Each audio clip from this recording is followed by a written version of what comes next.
This is a recording to let you know what readings are coming up for Monday, April 6th. It'll be our second day of talking about the psychology of people who are currently in relationships that are violent. So we're still using that term victims. In a couple of weeks, we'll switch to people who have gotten out of relationships, and we'll use the term survivors then. So you're reading 4 articles that I've chosen for next week. And importantly, we'll also be having our guest speaker on April 6th. So I'll talk about that at the end.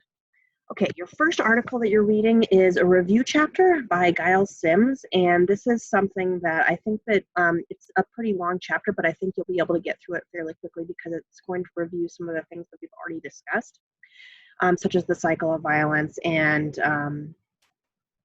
battered woman syndrome and things like that. So basically, it's going to talk about what are the consequences of being a victim of relationship violence. So it'll talk about things like self-blame, lowered self-esteem, potential substance abuse as a coping mechanism, etc. It's also going to talk about the consequences of relationship violence potentially being decreased if you have good social support to get you through that difficult time in your life. It's then going to talk about whether victims are re-victimized by service providers like police officers or counselors who might, again, do things like blame them. And then it'll also talk about the social costs. So things like medical care, the cost of that from society's point of view, things like taking up the resources of police officers who are going on these calls, etc. Okay, next you're going to read a quantitative study. This is the only quantitative study for April 6th. This was a survey done with 182 college women. And of the women who reported domestic violence, they also basically said that sometimes when they talk about the domestic violence to other people, they minimize, and they define minimization in this article by leaving out important details like how severe the violence was. So they're going to show that survivors do in fact leave out details when they're talking to other people about it, and then they identify 3 variables that predict the likelihood that you will in fact minimize. So I'm not going to tell you what those 3 predictors are, but I leave it to you to read the article to find out. Then you're going to read a couple of qualitative studies.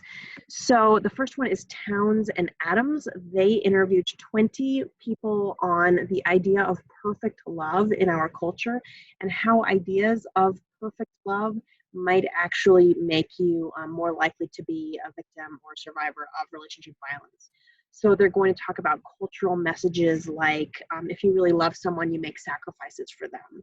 You are patient when they are unkind to you, which sounds good in a fairy tale, but when it's in a violent relationship, it becomes bad. So I think you'll find that article interesting. And then the last one is written by an absolute genius, super up-and-comer in the field. Her name is Wind Goodfriend. She's amazing. This is a pretty short article. It's a qualitative article. And this is something that I did when I was actually in graduate school at Purdue. I did the interviews in graduate school. I didn't write it until just a couple of years ago. So the article came out pretty recently, and this is going to talk about 27 women who were recruited from a domestic violence shelter in the Purdue area. That's in West Lafayette, Indiana. So they're a Midwestern sample. And in the interviews, we asked them to identify the most severe physically violent incident in their entire relationship and to tell us about that and interpret why that happened. So the article is going to identify the way that the survivors thought about that incident and interpreted it on 4 different levels. So individual factors, meaning things about me that make me interpret it that way, such as self-blame, things about my partner that help my interpretation or sort of shape my interpretation. So things like my partner was an alcoholic and that's why this happened. Things about the relationships. So we had been together a really long time, or we had already made sacrifices for each other, and that influences the way that we interpret our dynamic.